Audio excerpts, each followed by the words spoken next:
특례 보금자리론 이달에 출시가 됐는데 꽤 인기가 있나 봐요.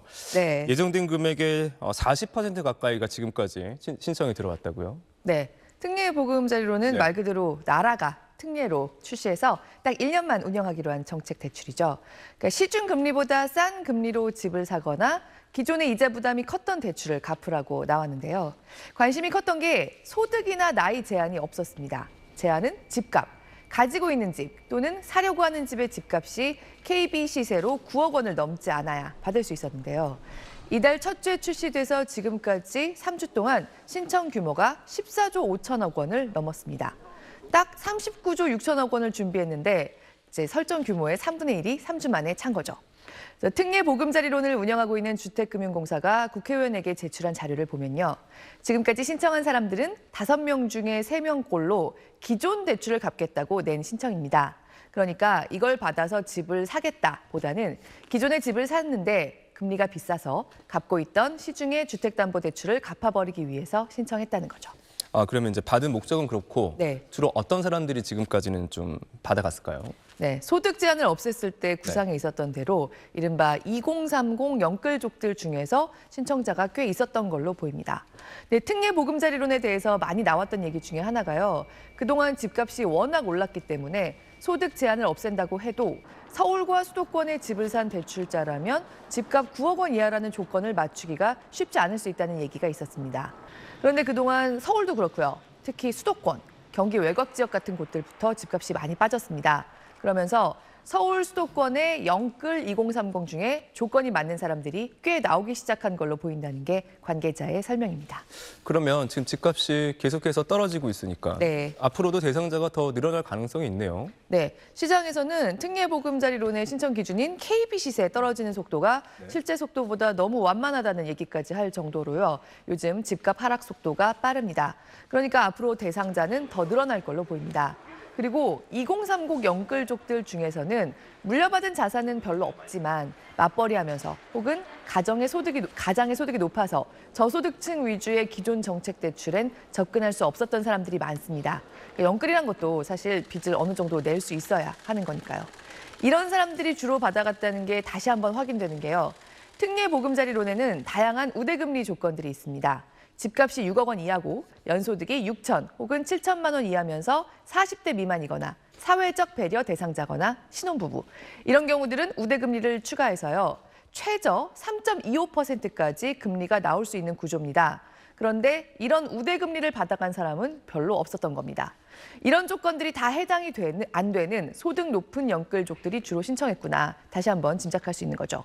그런데 집값이 더 떨어진다고 하면 우대금리 적용이 가능한 사람들 중에서 집값이 6억 원이 넘어서 못 받고 있던 사람들도 새로 자격이 생기는 경우가 더 나올 수 있겠습니다. 그런데 이 제도가 네. 이제 금리가 너무 갑자기 많이 올라서 네. 이제 좀 부랴부랴 내놓은 그런 네. 제도라고 볼 수 있잖아요. 네. 그런데 또 이제 금리가 좀 떨어지고 있어요. 네, 그거죠. 네. 네, 대상자는 계속 늘고 있지만요. 정작 시중금리와 특례론의 금리 격차가 점점 좁혀지고 있습니다. 지금 인터넷 은행 중에는 최저 3% 후반대까지 아파트 담보대출을 내주는 곳도 있거든요. 그러니까 특례론을 받아간 대부분의 사람들이 내고 있는 이자보다도 낮습니다. 네, 그렇다면 관건은 앞으로의 금리 추세입니다. 네, 이번 주 목요일에 우리나라 기준금리가 새로 결정되는데요. 현재로선 현행 3.5%에서 동결될 거란 분석이 더 많습니다. 네, 사실 시중금리는 기준금리 외에 여러 가지 요인들의 영향을 받기도 하고요. 또 미국 상황을 비롯해서 이제 시중금리 떨어지는 속도가 앞으로는 그렇게 빠르지 못할 것 같다는 전망을 하게 되는 분위기들이 좀 나타나고 있기도 합니다. 그래도 일단은 지금 정도 수준에서 시중금리가 유지되거나 더 떨어지는 쪽으로 갈 가능성이 현재로선 높다. 그렇다고 하면 특례 보금자리론도 지금의 금리 수준을 다시 검토해야 하는 분위기가 될 수도 있겠습니다. 그러네요. 정책의 효용성을 가지려면 시장 분위기와 좀 연계되는 것도 한번 진짜 꼭 검토해 봐야 될 것 같습니다. 네, 어떻게 될지 봐야겠습니다. 네, 잘 들었습니다. 고맙습니다. 지난해 말 결혼한 김성훈 씨 부부는 부동산 화랑기였던 2020년과 21년에 각각 아파트 2채를 취득해 현재 보유하고 있습니다.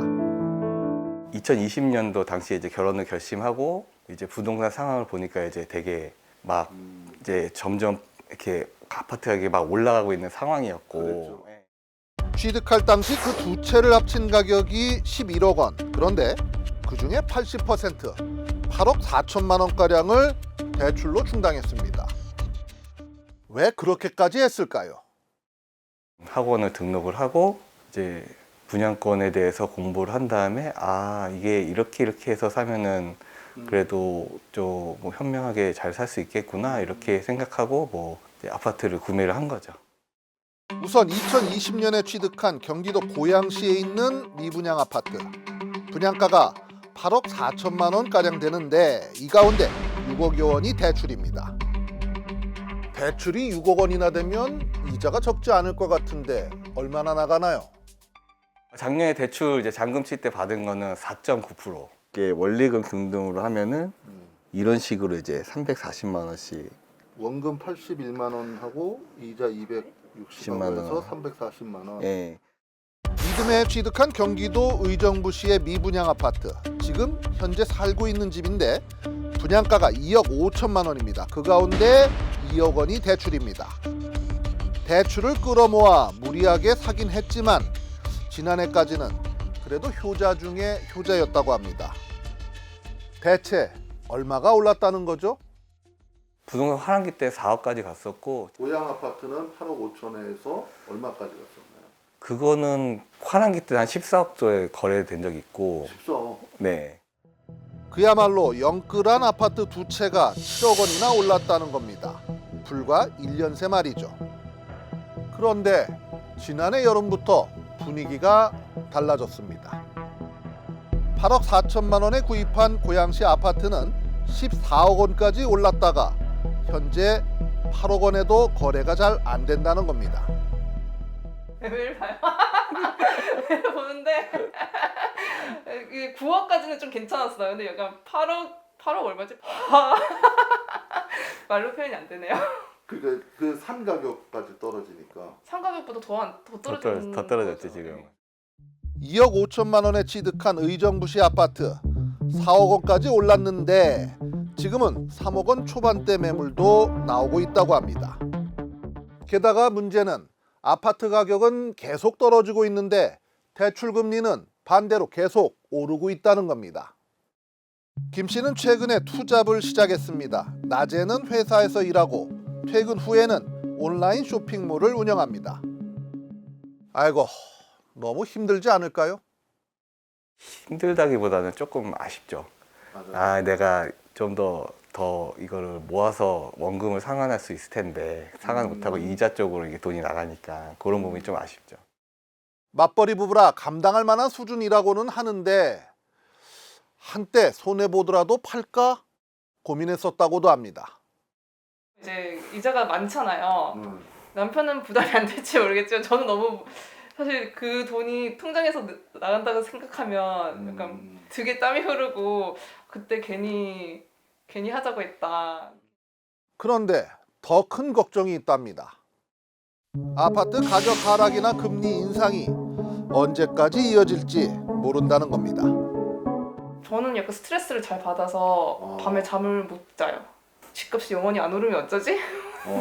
그럼 남편이나 저나 뭐 회사를 잘리면 어쩌지? 뭐 그런. 그 부담해야 될 이자는 많은데 네. 갑자기 수입이 중단될까봐 네. 제일 걱정이신 거군요. 네, 그런 거 있어요. 자, 이번엔 좀 다른 사례를 하나 더 볼까요? 경기도 수원에 사는 30대 직장인 김수진 씨. 지난해 4월 처음 독립하면서 지금 살고 있는 이 아파트를 샀다고 합니다. 살 때 되게 고민이 많았고 이렇게라도 시작을 해서 좀 동기부여를 좀 해서 해보자라는 마음으로 좀 무리를 많이 하긴 했습니다. 당시 아파트 가격이 2억 3천만 원이었는데 그중에 90% 그러니까 2억 1천만 원을 대출로 충당했습니다. 열심히 살겠다는 동기부여도 좋지만 너무 무리한 거 아닐까요? 뭐 작년 같은 경우 뭐 영끌이 유행이래. 그럼 나도 사야지. 저도 사실 그 중에 한 사람이었거든. 천정부지로 오르던 아파트 가격은 수진 씨가 사고 나서부터 떨어지기 시작했습니다. 눌러보면 떨어져 있고 또 뭐가 변동이 됐대요. 그래서 또 눌러보면 또 떨어져 있고 떨어져 있고 떨어져 있고 그걸 한 4번 겪으니까 에라이 이렇게 되더라고요. 그런데 금리는 계속 올라 매달 내는 원금과 이자만 150만 원이나 된다고 하네요. 월 수입 230여만 원 가운데 관리비 등 고정 비용을 빼고 나면 매달 50만 원 가지고 살아야 한답니다.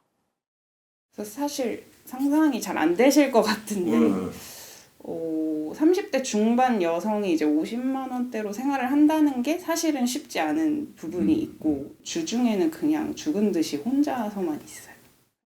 사람 만나면 커피값 들고 하니까 아예 만나질 않는답니다. 하기사 한 달에 50만 원이면 하루 17,000원 꼴인데 요즘 칼국수 한 그릇도 9,000원, 10,000원 뭐 이렇게 하잖아요. 그 돈 가지고 생활이 될까요? 하루에 몇 끼 드세요? 보통 2끼 먹거나 1끼 먹을 때도 있습니다. 요즘. 한 끼 먹을 때도? 네, 그러니까 입맛이 없어요. 제가 한 4kg, 5kg 빠졌어요. 혹시 그때 대출을 끌어모아 무리해서 아파트를 산 걸 후회한 적은 없었을까요? 사실 후회 많이 합니다. 많이 하고 이 집 산 거를? 많이 합니다. 많이 하는데 어떡하겠어요. 제가 자초한 거잖아요. 그때만 해도 계속 오르고 있던 시기라 몰랐죠. 제가 이렇게까지 밑빠진 독에 물을 붓고 있을 줄은 몰랐죠. 자, 그렇다면 올해는 어떨까요? 아파트 가격 계속 떨어질까요? 올 한 해도 상반기는 이런 이제 낙폭은 조금 줄어드는 모양새입니다. 낙폭은 줄어들지만 상반기에도 여전히 이런 하락세는 이어질 가능성이 큽니다. 그래서 한 3월까지는 이 금리 여파를 또 지켜봐야 되는 상황입니다. 지금 상황은 국내만의 문제가 아니라 이제 글로벌적으로 전부 다 금리가 내렸다가 다시 올라가고 있는 상황이잖아요. 사실 좀 금리가 빠르게 내려가기는 어려운 상황이라서 이 하락기가 좀 더 오래 갈 수도 있는 그런 상황인 것 같아요. 지난 2, 3년간 부동산 가격이 폭등하면서 집 없는 서름 느꼈던 서민분들 많았죠. 내 생애엔 내 집 깎인 글렀구나 하고 자괴감도 많이 느꼈을 겁니다. 그래서 전 앞서 소개한 두 영끌족의 심정 충분히 이해합니다. 현명하게 잘 버텨내길 바랍니다.